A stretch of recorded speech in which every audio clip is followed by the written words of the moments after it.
Lisa Cortez, co-director of All In, The Fight for Democracy. This is an incredibly timely film about voter suppression. First of all, after working on this, what was your reaction to this election and the record turnout of voters in Georgia turning blue? Well, I'm happy to say that I'm finally breathing again, Joyce. We went into the election season with so much trepidation as Americans based on the discord and the falsities that were being kind of cast about. That I think Georgia's history and what happened there is not just a singular moment that we were able to look at, but it also speaks to this greater American history and struggle with progress for democracy, and the recognition of marginalized voices. And so there's this wonderful intersection with our film, its examination of history, and Stacey Abrams and her journey, that I am so grateful we've been able to share in numerous platforms because of the lens on all of those moving pieces of our complicated history. Well, you co-directed this with Liz Garbus. So how did you guys go about conceiving the structure of the film? Because it's like you said, like it's part history lesson with a lot of historical context. And there's some, verite moments and some personal stories. And like you said, you follow like Stacey Abrams' gubernatorial race. So how did you put all those elements together? So much of the structure came from conversations that Liz and I had with Stacey Abrams. And then when we started to talk to some other folks in the film, this concept of how the past is prologue to this present moment that we find ourselves in, and that in order to understand what happened with Stacey Abrams in Georgia in 2018, one had to understand the deeper history. A lot of time was spent looking at the architecture of voter suppression and the analogies between historical moments that we would think are over, but like the monster that voter suppression is, it resurfaces. For example, post-Reconstruction, we have these Florida vagrancy laws that basically are putting, Black men, incarcerating them, they're losing the right to vote. So then the natural kind of contemporary story for us to look at was that of Desmond Meade and the Florida Rights Coalition and their work with returning citizens to be able to vote again. You might see them as two separate moments, but they really are, there's a very strong connective tissue between the past and the present. Yeah, and Ari Berman says in the film, the greatest moments of progress are followed by the most intense moments of retrenchment. That's like sort of like your thesis of the film, because it's like you should, people might think like because all these amendments were passed like decades, centuries ago, like the fight is over, but there's always people in power who want to retain that power by disenfranchising people. Well, Joyce, we think we know our American history. We all have, learned about the Constitution and the preamble, which talks about we, the people, and this concept of this bright, shiny city on the hill that we all supposedly have entrance to.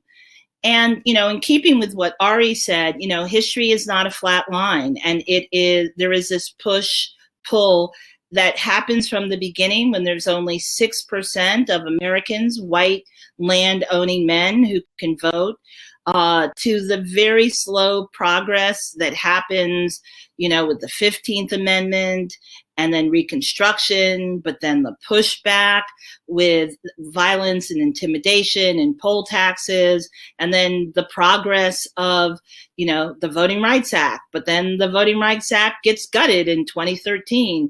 And, so this is a part of the dance we're in, but more importantly, it's a part of the monster movie that our history is entangled in. Every time we have thought we cut the head off the monster, the Hydra, sprouts not one, but two more heads. And so that is the dance with enfranchisement and access that has really been going on, since the inception of our country. Mm-hmm. Okay. Well, I love the presentation of some of the historical context because you guys used animation, when Stacey's talking about when she went to the governor's mansion when she was valedictorian for high school and she was turned away, and then when she was talking about like her grandmother who was too scared to vote when she could finally vote. So how did you guys come up with that motif of doing illustrations instead of maybe like reenactments or something when retelling those stories? Liz and I discussed what would be the most effective storytelling device, particularly for some key moments in Stacey's history, but also the story of Maceo Snipes. These are moments where there is little to no archival, and as opposed to just having the people we interviewed tell the story, we wanted to use animation as a way of not only telling the story, but giving you a sense of the interiority of the characters, the psychological moments. I love when Stacey goes to the governor's mansion and she says she can't get in, and she's been the valedictorian of her high school. She's looked forward to this. And our animation has her shrinking and disappearing down a hole. Like, what better way to give you a sense and to transport the viewer empathetically to what it was like to go through that experience.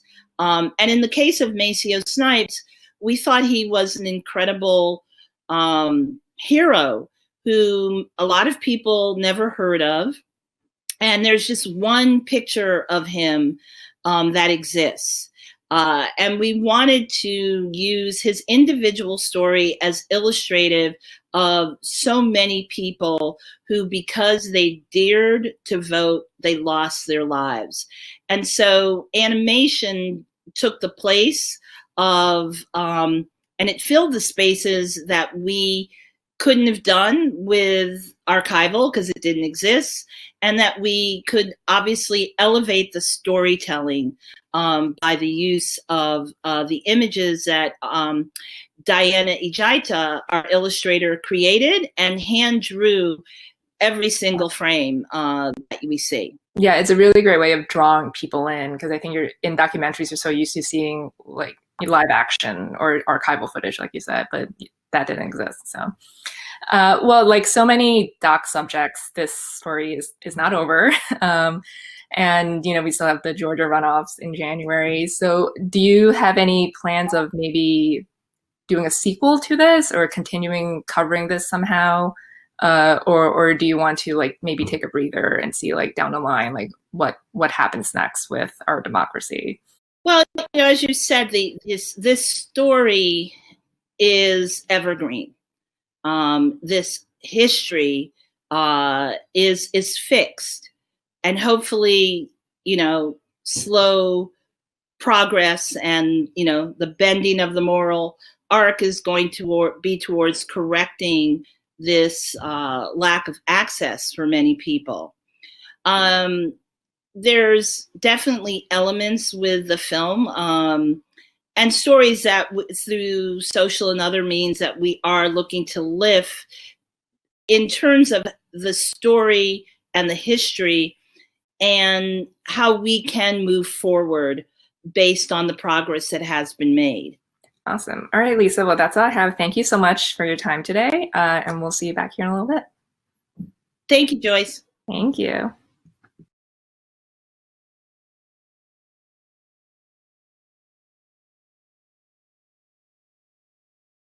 Amanda McBaine, co-director of Boy State. Thank you for being here.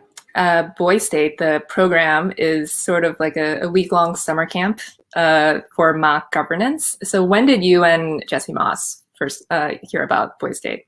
We started this project in 2017 when, like a lot of people, we were post-Trump getting elected, trying to make sense of how we'd gotten to this place of such deep political division in our country. And that's around when Jesse, my co-director, read about Texas Boy State in the Washington Post, because that year the legislature at Texas Boy State had voted to secede from the union. And so it was kind of a scandal locally, and then it made national news, and that's how we heard about it. Neither of us had been through the program. We hadn't even heard about the program. There's a girls and boys state in every state, and it's an old program. It's been going on for like 80 years. So it's kind of actually strange that we didn't know about it. And the more we learn about it, it's sort of one of those things like hidden in plain sight. It's just sort of woven into the fabric. A lot of very famous politicians and non-politicians actually have been through the program. So when we read about it, I mean, it struck us as kind of funny, but also there was something profound in that act of voting to secede, because it's the first year in the 80 years that the kids had done that. And there was something interesting also to us about a space where they brought together people who had very different politics, put them in a room together, asked them to talk about politics, and then build a government from scratch themselves. And we thought, okay, that's a space we want to explore, and possibly a very interesting space to kind of think through some of these challenges of, the big questions of representative democracy or elections, or the stuff we wanted to be thinking about, but sometimes the news is so hard to take, we kind of don't think it through. And this was one of those spaces we thought, okay, this might have potential. Well, the film follows Stephen, Ben, and Robert, and Renee is sort of like a large supporting character in there. So how did you choose those four guys to follow? And I guess how many boys did you interview at the offset? And because they're all ideologically and racially different. Well, it was important to us to get a range of all points on the political spectrum. We wanted people from different backgrounds. We wanted people from all different parts of Texas. Texas is a really complicated state. It is still a battleground state, and it's huge. So not surprisingly, the program is huge. It's got 1,100 attendees every summer, and so that's a lot of people to cast from. We did not speak to all 1,000 of them. I tried to talk to as many as I could. I don't think I could give you a number, but hundreds and hundreds. We first started by calling them, and I'll tell you, 17-year-old boys they're just not great on the telephone these days. And no one answers the phone anymore, so. No one talks on the phone anymore. I love talking on the phone, but not so much. They were very polite. There was a lot of ma'am, and it's fine. That's very formal, but we really wanted to get to know, what these kids were like. So it was much better once we actually went to Texas. We spent 3.5 months effectively meeting as many people as we could, and as many places as we could. And what we were looking for, and what we then found eventually after a lot of work, is we found in Ben, Robert, Stephen, and Renee, individuals who are different politically. Ben has a talking Reagan doll on his bookshelf. Like who has a talking Reagan doll on his bookshelf? And then you have Stephen, who is a Bernie Sanders, fan. And so we needed them to be also very ambitious and also politically savvy. And so that's what we found in those four guys. They're all very knowledgeable about history and also passionate about our country, and also just sort of game to go. And we needed people we thought were going to do well once the program got started, because once it gets going, it's very fast and it's very competitive. And we were hoping that the people we followed would do well in the program enough to us be able to have that story of following, someone beginning, middle, and end in this potential race for governor. And that's really how we came to those kids. I will say also, when you're looking to cast in a documentary, you're looking for something else, right? That is a little less rational. And this is something we've been doing for a long time with Verite Films. And it's something that just interests Jesse and Amanda. And I don't know what that is. There's a certain vulnerability to it. There's a certain comfort with the camera. There's a certain, there's a potential for this program to be a crucible. And we in selecting who we did, we really were hoping these kids, because they knew themselves well enough, but they were also flexible to change. And I think that we found that in our four, the people who we followed. We did follow a couple others that flamed out on the first couple days, but actually we really did bet the farm on 3 of these people, and they did well enough that we really lucked out on some level. Yeah, Robert was the most interesting to me because he has, he speaks with a lot of bluster and he plays up his conservatism, and then because in his speech he says he's pro-life, and then in his talking head he's like, actually I'm just playing this like a game and I'm actually pro-choice, but we're in Texas. So he just assumes like they're conservative, and they ended up voting for Stephen, who's more progressive. And he says, all these things about like, you can't win on a minority opinion. And now he has a new appreciation for why politicians lie. So were you aware that like when you cast him, like, or like how much aware were you of his like beliefs when you cast him? Do you think like did you know he was putting on a facade like that? And were you looking for people who were maybe putting on a facade like that?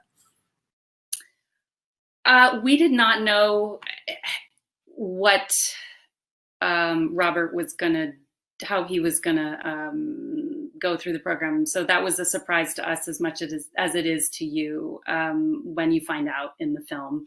In fact, Stephen later on, when he saw the first rough cut of the film, he was like, "Oh my God, I didn't even know that."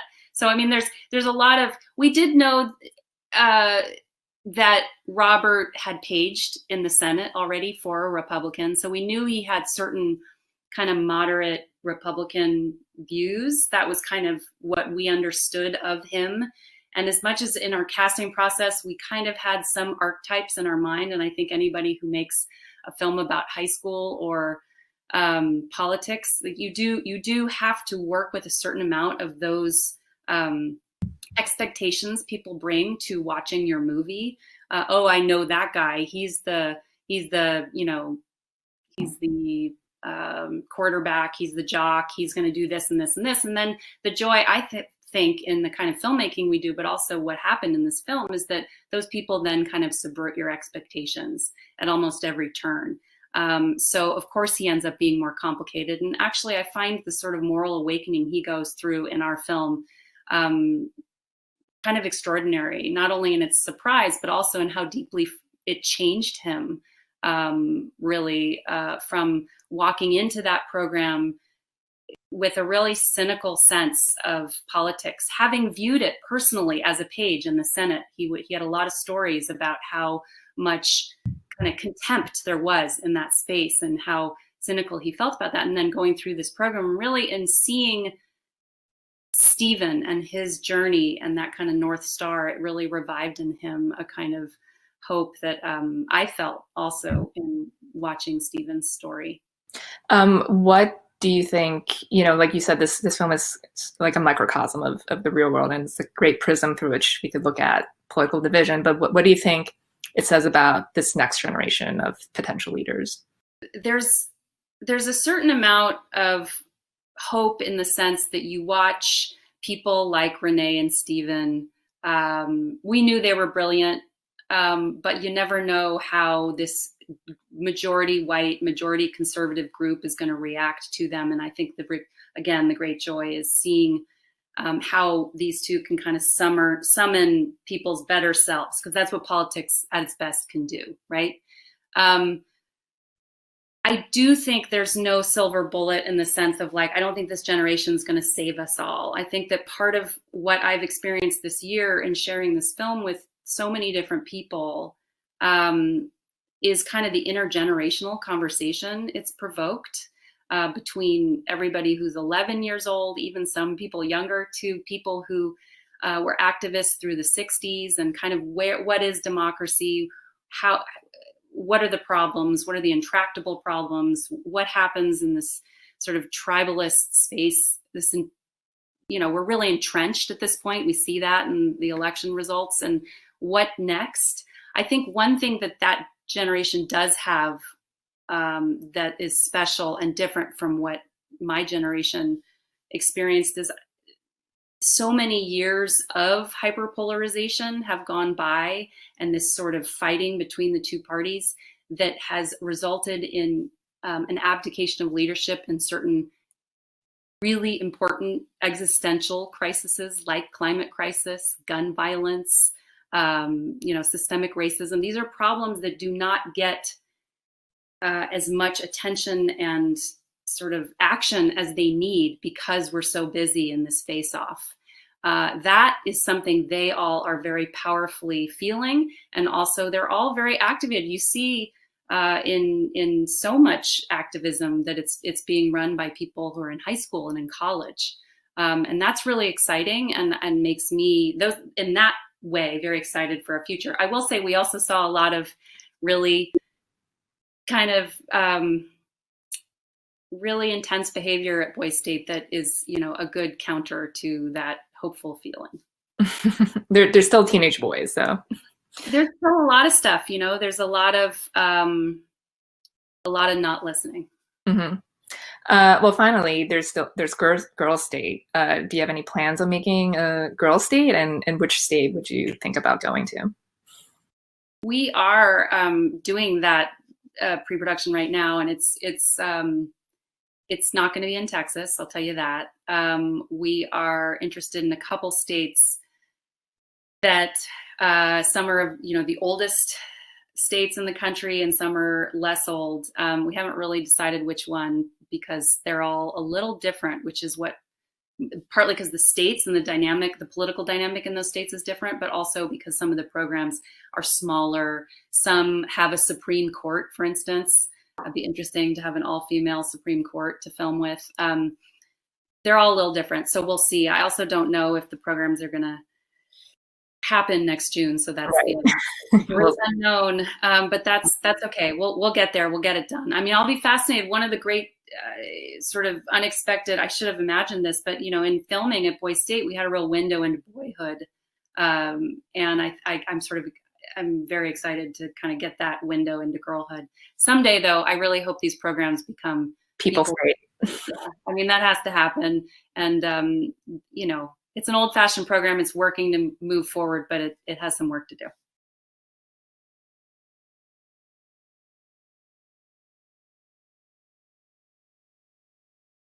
Lana Wilson, director of Miss Americana, thank you for being here. This documentary follows Taylor Swift. It's a real deep dive into her life and career. And I know Taylor has said she wasn't sure if she wanted the documentary to be released when she started it. So what was it like for you to be working on this, not knowing it was going to come out, or was that not something you were concerned with?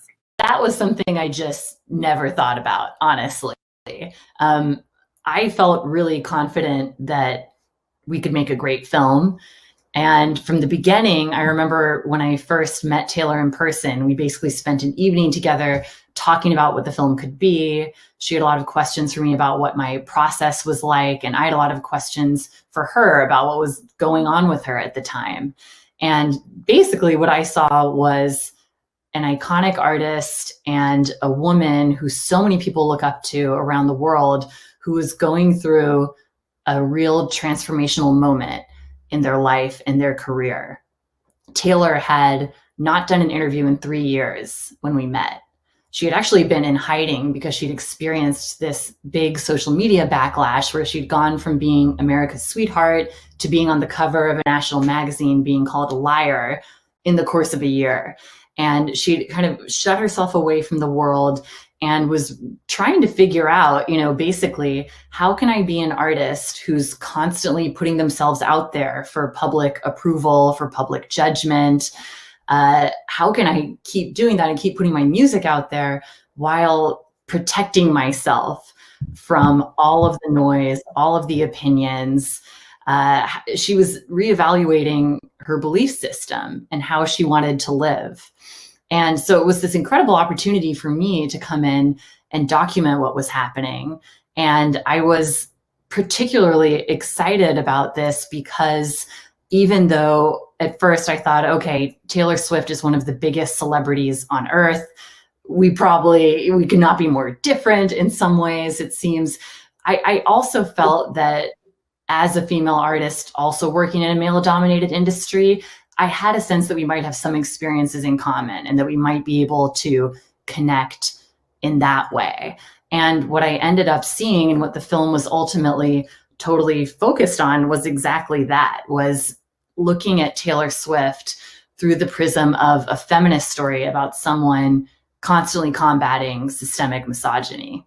Yeah, and like you said, she was in this self-imposed exile for a year. And in the film, she talks about a lot of things she's never talked about before, like her innate desire to please people and be the good girl, and her eating disorder and body image struggles, and of course her sexual assault trial. So what was it like getting her to open up about those things? Yeah, well, it took time and trust building. The first interview I did with her was an audio only interview. And a lot of what you hear in the film is from that interview, some of the voiceover stuff. And I did that because I think people in general, but especially someone like Taylor Swift, whose appearance is constantly scrutinized, dissected, and often in a really horrific way. It led her, as you see in the film, to develop an eating disorder, this endless media commentary on her body and on how she looks. But especially with someone like her, for whom she's gone through the ringer with the media, with dissection of her appearance. And also she's had this life experience of going from being a girl to growing up into a woman, all in the public eye, under the pressure and the threat of the cameras of paparazzi, which are constantly, jumping out of bushes, peering around a sidewalk corner, a really intrusive force in her life. For all of those reasons, I thought, wouldn't it be great to get to talk to her and record, but not have a camera there and not have her have to think about how she looks for a second. So we did this audio interview first, and that was a real trust building thing. And then we gradually did more interviews and filmed in more and more increasingly intimate, I would say, situations. And I think it just took the time, and it was our conversations and the sense that Taylor got that I wasn't here to judge, that I wasn't looking for the most sensational material possible, that I was looking for something bigger and deeper than that.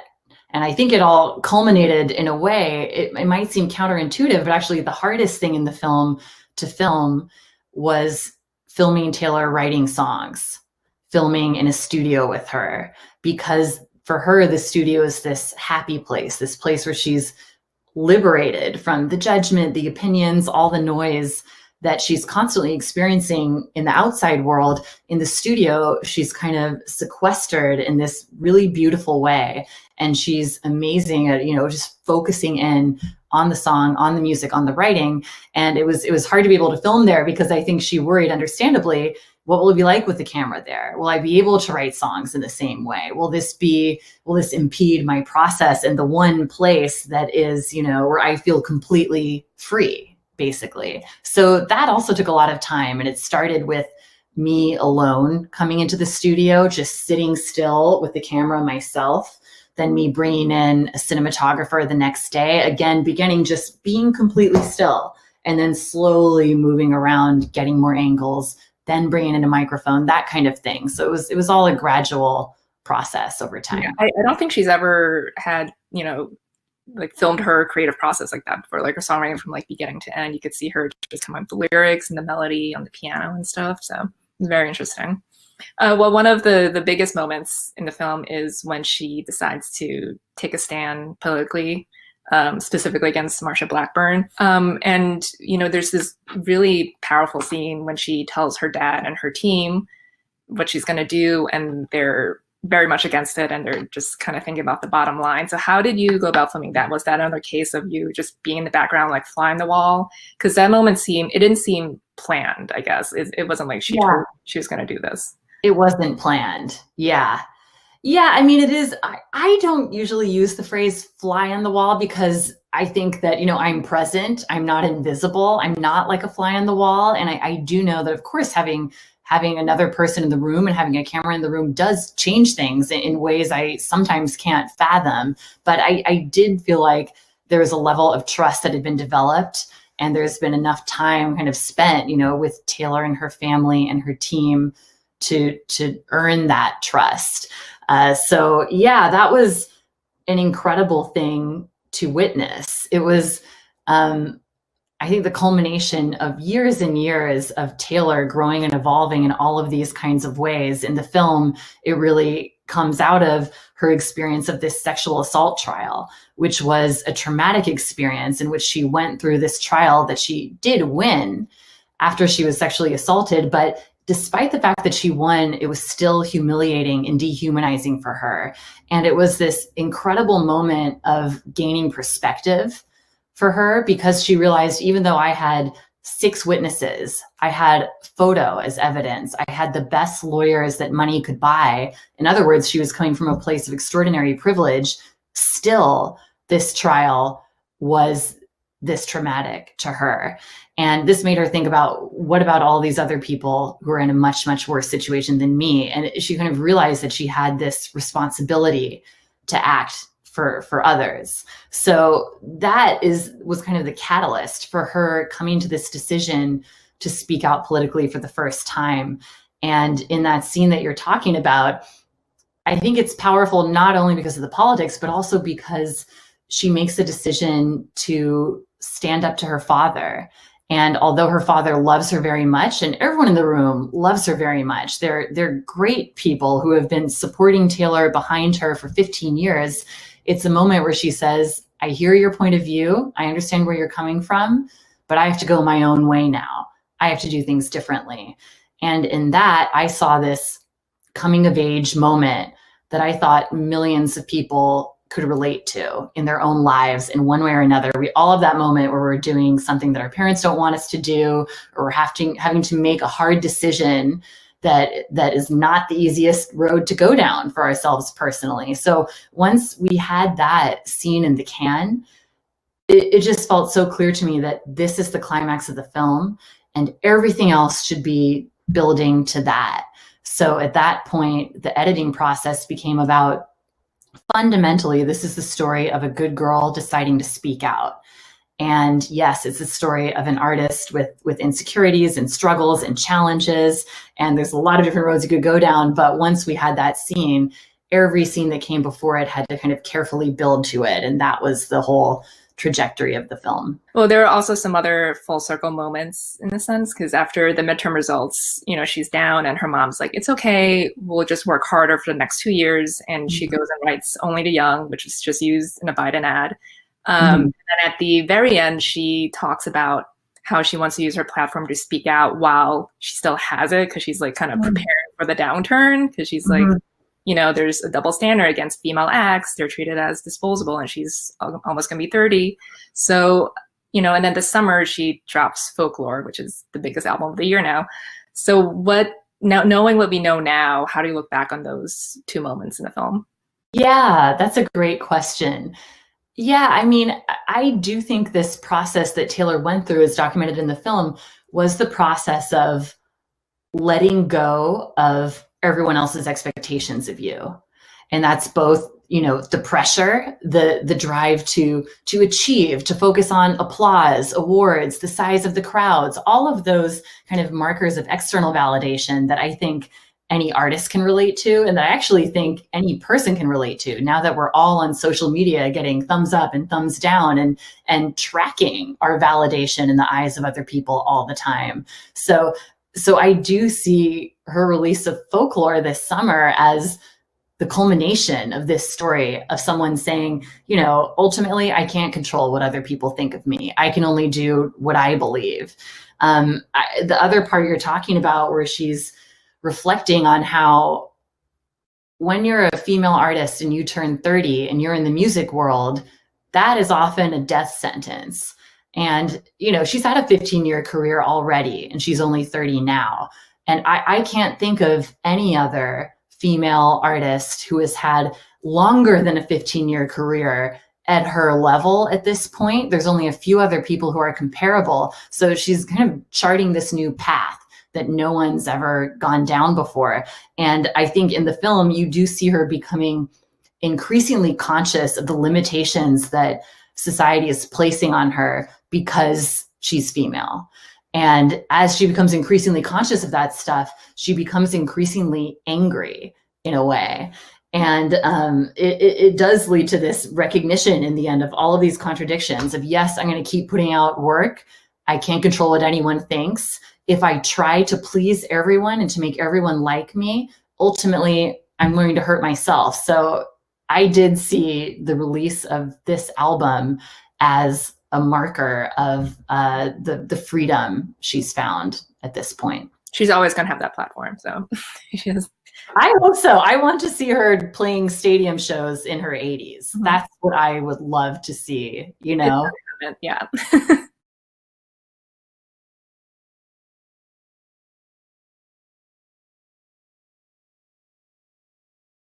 Sara Bernstein, you produced Rebuilding Paradise, an incredible documentary which follows the residents of Paradise, California, as they rebuild their town after the 2018 wildfires. First of all, do you remember where you were when those devastating fires happened? I do. I was actually in New York City. We had just a few months earlier launched our new documentary division, Imagine Documentaries for Imagine Entertainment, which is Ron Howard and Brian Grazer's company. And my partner, Justin Wilkes, who's also my producing partner, one of our producers on the film, and I were in our office, and we got a call from Ron Howard, basically saying, I've been watching the news. I'm so concerned about what's happening there. He had family in the area. His mother-in-law had lived in Paradise, California, not at that point, but several years back, and he was familiar with it. And he was like to us, "What do you think? Do you think there's something here? Is there something we can do? Should we go see if there's a story? Is there something we can do for this town and on this town?" And that's when we mobilized. So when you first arrived there, what was the community? What was the community like immediately receptive to you, or are they still kind of just in the aftermath of? I mean, the community they were certainly in the aftermath. I mean, more than 50,000 people had been displaced. I think there were a lot of news crews around, certainly in those early days following this devastation. And I think people were just really, they were desperate. I mean, they didn't know where they were going to live. Their whole town had essentially burned down. They didn't know if they had jobs. They were still concerned about loved ones. But what became, really sort of clear to us is that there was a desire to express and to share what they were going through. And we're obviously incredibly grateful that the community was so gracious and really opened up our team to spending this time with them. But I think there was also, as what happens with these documentaries, I think there was a level of trust that kind of came with that. As well as I think, it's interesting having worked in documentaries for a long time, and especially having been involved in other documentaries that chart sort of the aftermath of some, a horrible scenario or some sort of devastation or devastating act. The news crews sort of descend, but then after a week or so, they leave. But what doesn't leave, obviously, is the aftermath of the disaster itself and the pain that, people suffer and go through. And so I think there's something, inherently open and probably ultimately sort of appreciative when, someone comes in and basically commits to staying and sort of charting that journey. Yeah, and you guys filmed there for a year. So how did you come up with the idea to spend a year there? And also, as you were filming them for that year, did you think about where they would be in November 2019, or is that not something you think about? Like, you can't think like that as a documentarian, you just have to let it unfold. Well, I mean, it's look, I mean, I think one could still follow the community in Paradise, California.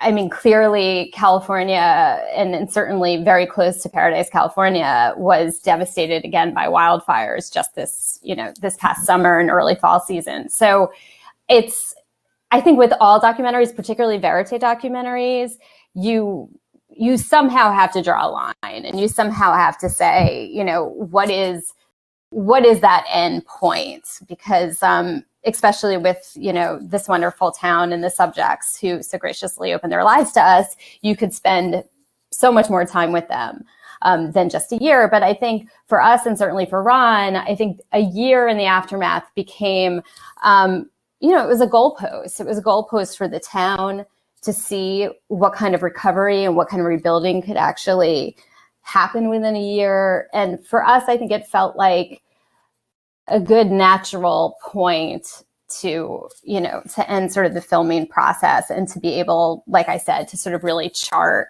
kind of the progress, both obviously personally for people and also for the community itself. Yeah, the film is really a human story about resilience and people's commitment to one another. And it's not really about the cause of the fire, which is an easy path to go down, but you do talk about PG&E a little bit, and you touch on climate change.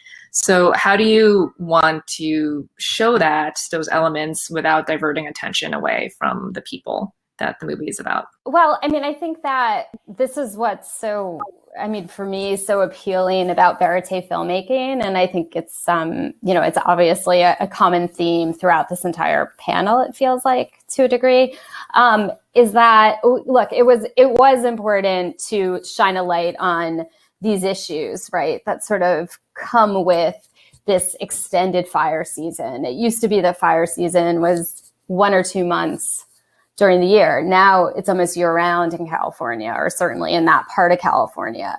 So climate change is definitely an undertone to this story.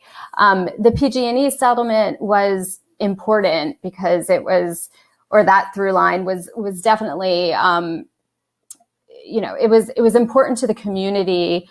There was definitely there was a narrative that had to be explored. But I think with the best verite films, and I was hoping that our film would accomplish this, I think it was much easier and more important for us to see that storyline, or that thread, I should say, through the eyes of our subjects and the way that they were experiencing it, so that the audience would still get the information that was necessary, but that it was coming from, to your point, a place of personal experience, from an emotional experience, as opposed to information that was being fed to you through more specific interviews.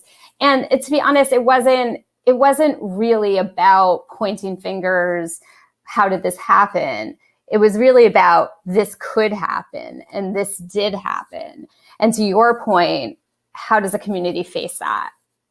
What is the courage that's necessary? What is the resilience that they must drum up? And also, what is, really the responsibility of the community to itself, the government agencies to communities like this, and really for everybody? Just, we have to prepare, because these natural kind of what we could consider sort of climate change caused disasters are not going to go away. And I think you see at the end of the film, we have, what we consider sort of this coda, where you sort of zoom out from Paradise and you see hurricanes and tornadoes and other, natural devastation that is only intensifying. And in some ways, I mean, you can look at this community and think like, this is a climate change refugee story in some ways. And it's happening here in the United States and in California, no less.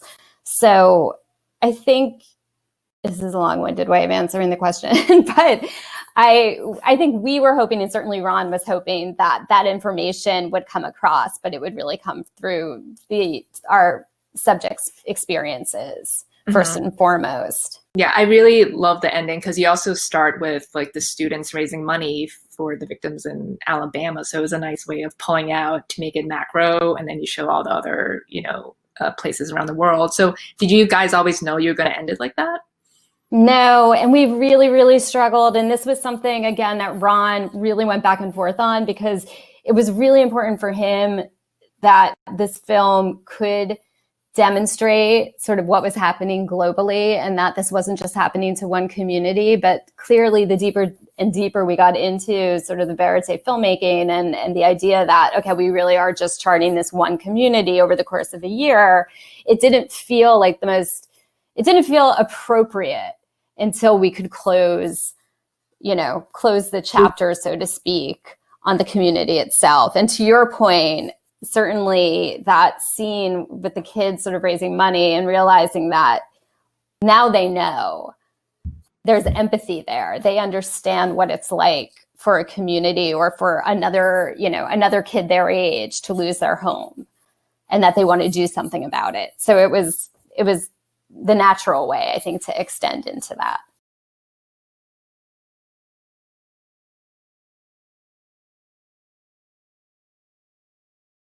Welcome to our Meet the Experts film documentary panel. We're here with Lisa Cortez from All In, The Fight for Democracy, Amanda McBaine from Boys State, Lana Wilson from Miss Americana, and Sara Bernstein from Rebuilding Paradise. Thank you all for being here. I know some documentaries can take years to make, but how do each of you generally decide what subject matter you guys want to tackle or what project you like to join? Amanda, let's start with you. How do I decide on what? I mean, that is the question. I think that there's, as I mentioned earlier, this was an article we read just randomly in the Washington Post. And we read a lot of those kind of articles, and they pique your interest, and you put them on the table and you have a spirited conversation about them, and then maybe you forget about them, or they sit on your table for a really long time. And this is just one that kept bugging us. And I think that's speaks to whatever I'm trying to work out in myself. I had questions about our divided country, and I needed to spend a lot of time filming and editing around those questions. And this happened to offer that for me. So, you then have to take the next step, which is very scary, which is getting access, right? Like Texas Boys State, I'm calling from San Francisco, California. They could very easily have said no. And I think that's always a possibility, and you just have to take that leap in the event that they may say yes. It took a while, but they did. And I think that also is sort of the next step to what is the film you end up making, is how much it resonates in you, and then really what the documentary gods give you in terms of what you can get access to ultimately. So it's a little bit of you, and it's a little bit of the world around you. Yeah, I love that. I'll just second everything Amanda said. I feel like for me, you have to convince yourself that this is the most important and meaningful way you could be spending your life. The subject has to feel like the most urgent thing in the world to you. My first film was about third trimester abortion providers. And I think that it's basically the reason I became a filmmaker, is because I felt like no one was telling these people's stories, and the courage of these abortion providers gave me the courage to go in and make the film. And it was because I could feel like there's nothing better I could be doing with my time right now. So I think you have to convince yourself of that, even if it's not entirely true, perhaps with everything that you do, you're going to want that to be true. But it's so true, echoing what Amanda said also, that it has to be personally meaningful to you. You have to see yourself in this person, this world, these stories, because that's how you know. When I was filming with Taylor Swift, again, at first I thought, well, we're not going to have a lot in common. But as I filmed, the things that grabbed me that she said, for example, her expressing her own insecurities about her work as an artist, her looking at herself on a music video monitor and saying, I look like I have a very slappable face. Her worrying about people thinking that she's a bitch, that she's not nice, that she's going to seem too aggressive or too demanding. That was all certainly stuff that I related to and was really surprised to hear her voice, basically stuff that was my own internal monologue. So that made me think, okay, this surprising internal monologue of this global superstar that cuts against all of the imagery we see of her and the person we think we know, that's what this film should foreground and be about, because it's what I'm connecting to the most. I was obsessed with Stacey Abrams' gubernatorial run in 2018. I followed it intensely for the promise that her story held. Here you have a Black woman in the South, in Georgia, which has such a troublesome history, running for governor, and how close she came to achieving that position. But out of the defeat, how she turned it into this great movement, which is Fair Fight. And, there was such a wonderful personal intersection with how I'm always looking as a Black woman to interrogate history and to find myself within that history.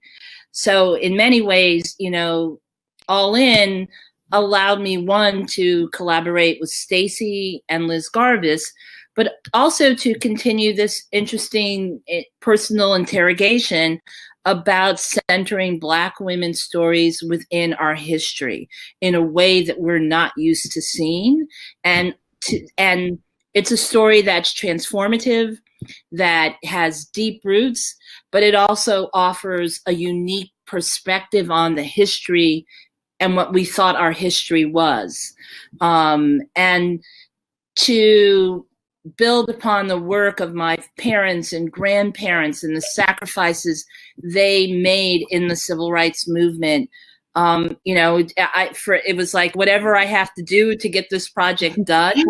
We had a concise timeline for delivery for the film to be out in time to make impact and contribute to a conversation. It was such a great joy. As you said, the documentary Gods and Goddesses definitely showed up with a tall order, but an order that I think I've been searching for as a storyteller for quite some time. I would just like to say it's interesting from my perspective, because obviously this film started from a very personal place with Ron. I am not a director like all of you. And we had two actually wonderful partners on this film, Zan Parker and Liz Morheim, who really spent the bulk of their time in Paradise, covering our subjects, with Ron. But what I would say is what I look for, and I'm probably also a little bit different from most of you on the panel because I'm working on a lot of projects at once.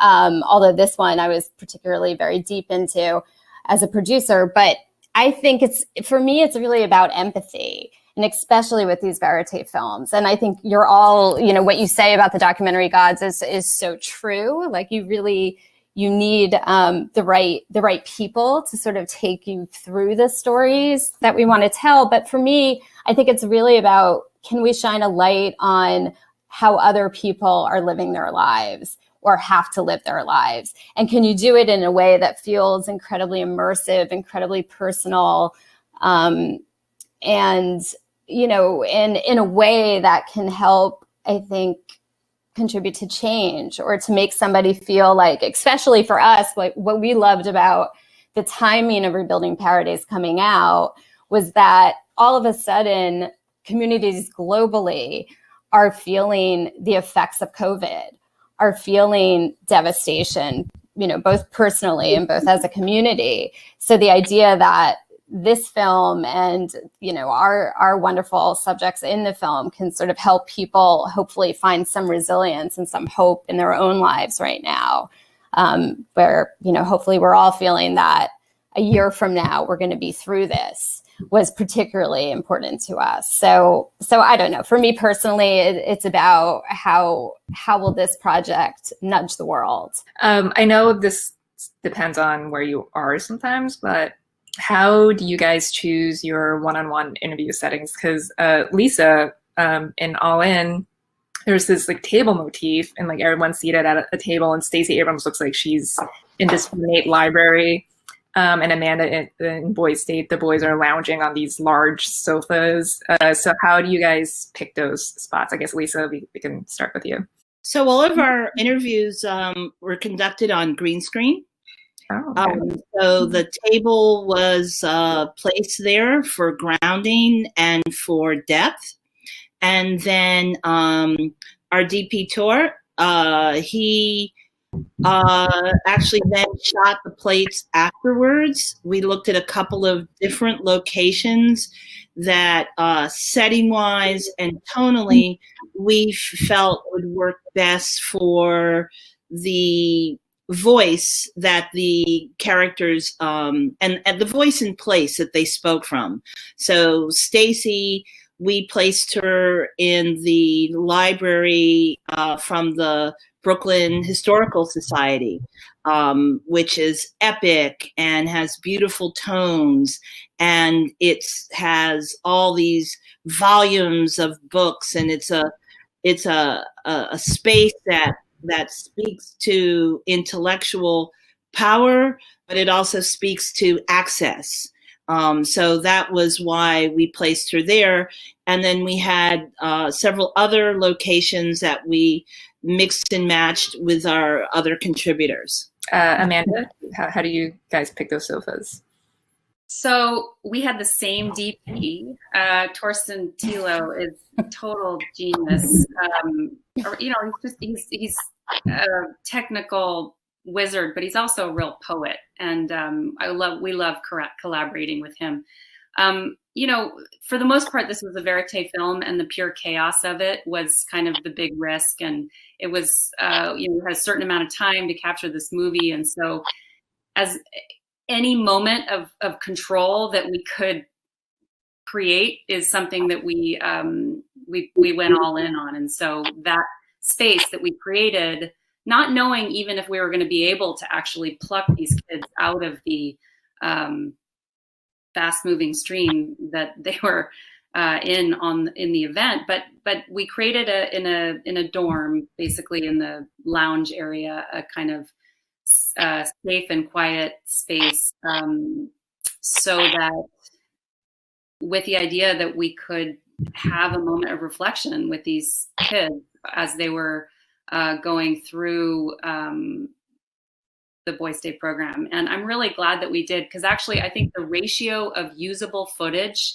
to what we shot in that room was, it was very high yield compared to the 350 hours of, verite stuff that we shot with 7 DPs. And, we had a whole apparatus around the event, and we had very little time with the guys, but to hear what's going on inside of them. And this is a conversation also with verite, right? Like there's some direct cinema that does not involve interviews, but in most of our films, I've found that this interior monologue, particularly with Robert, for instance, whose actions, whose performance on stage as a candidate is very different from what's going on internally. And that's really interesting, particularly in something as performative as politics.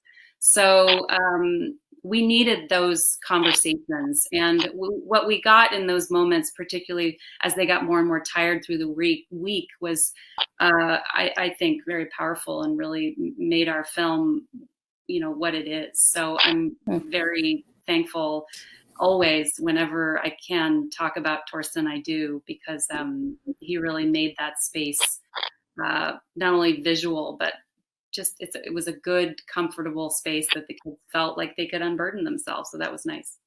Yeah.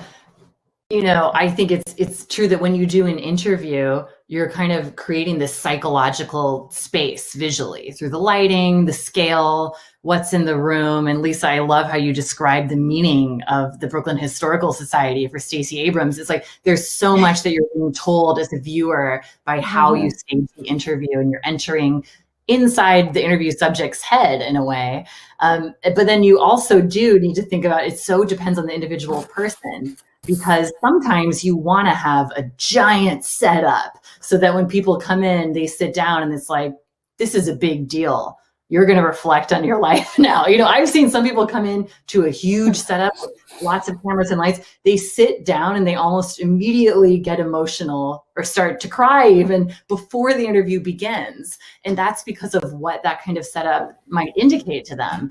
But then there are other cases, and this was the case with Taylor Swift, where you want to do the complete opposite. So, you know, the master interview in my film, it was not planned as an interview. I was basically at Taylor's apartment one day and saw a bunch of her old childhood journals were lying by the window. And it was kind of like, let's sit over there. It was a window seat. I worked on the film with an entirely female crew the whole time. And the only people who were there at this moment were me, my sound recordist, Emily Strong, and my DP, Emily Topper. And it was kind of like, I loved her sitting in that window seat, and I just sat, and Emily sat next to her. And then I sat down. Sorry, Emily, the DP, literally sat on my lap, which might sound a little strange, but it's because we were in this tiny window seat, you know, and it was natural light. I just loved the feeling of it. It looked completely different than any interview you've seen with Taylor Swift before. And I felt like the fact that me, Emily on my lap, and Taylor all sharing this tiny window seat alone, like that was the kind of Taylor who I'd seen, who I didn't feel like other people had seen, that I wanted to capture in that interview, you know. And then you automatically have something to talk about, which is these childhood journals where, you know, very self-deprecating to look back at those and all of that. So that's how we ended up doing that for this film. Sorry, I have a little one in my background. What I just want to add to that is, I mean, I think especially with a film like Rebuilding Paradise, the natural, you know, backdrop, if you will, is becomes so important. And I think you see it throughout the film, particularly when we follow people like Michelle Johns or Woody. I mean, Michelle Johns was the superintendent of the school. And really, when you first meet her, she's touring devastated school sites. So the idea that we're getting the information, we're learning about her, but it's constantly sort of set against, you know, that devastation, or also just the reality of that moment in their life. Like another example of clearly is when we meet, there is a young family that's been displaced, and we sort of move around with them a little bit. And in the end, we wind up in their new home or temporary housing, which is FEMA housing. And that becomes such an important part of the way the conversation goes with the family, and the way that the little kids, their daughters, sort of talk about where they're living. And they say FEMA, I'm in FEMA. So I think most often with verite films, but I think in particular with a film like Rebuilding Paradise, it was incredibly important for our very skeleton teams. And we had great DPs. We had Lincoln Ells, we had Wolfgang Held, and you know, it was incredibly intimate, which I think was really important for everyone in the film to feel comfortable about sharing what they were experiencing, which was quite, you know, devastating for them. Mm-hmm, definitely. And finally, I like to find out from all like documentarians, but is there a subject you would like to see a documentary about, whether or not you make it? Lana, let's start with you. Start with me. It was funny because I made Miss Americana completely in secret. No one knew what I was working on because I wasn't allowed to talk about it. I was living in LA, even though I live in New York, and everyone was like, why are you in LA? And I couldn't answer. But because it was a secret project, people would all guess what the movie was about. And that gave me a ton of great documentary ideas, people's wrong guesses about what I was doing. And I have to say the one that came up the most that I was intrigued by was Nancy Pelosi. Everyone was like, oh, it's about Nancy Pelosi. And I think it would be great if someone made a film about Nancy Pelosi. Alexandra Pelosi is. No, of course. I forgot about the documentary filmmaker's father. Well, so that's the next one for you. Okay. Yeah. I'm intrigued with Stevie Wonder. I just think the depth of his catalog, the longevity of his career, but also his alignment with important political movements. We take it for granted now that we have Dr. Martin Luther King's birthday off, but that is in addition to all of the great legislators and other civil rights heroes. Stevie Wonder he was strident in demanding this and writing a song about it. His work in and so I think that there's this. And I just, I met him once, and I'll never forget, we were talking about a film that I produced, Precious, and he said to me, I really like that scene where Precious steals the chicken off the counter and she does blah, blah, blah. And I thought, oh, dear me, this man is visually impaired. But he told me about the scene and how it impacted him in a much more moving, beautiful, eloquent way than people who are not visually impaired. I want to know about how he sees the world, because obviously it is with colors and depth that those of us who are not impaired, I think, lack in terms of our embrace and acknowledgement of nuance. So Stevie, if you're watching, Lisa,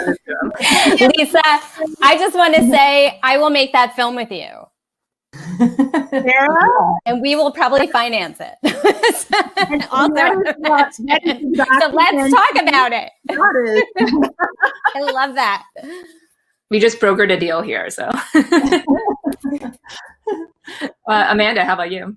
Oh, this is a question I don't have an answer to. I will say, if we're talking about,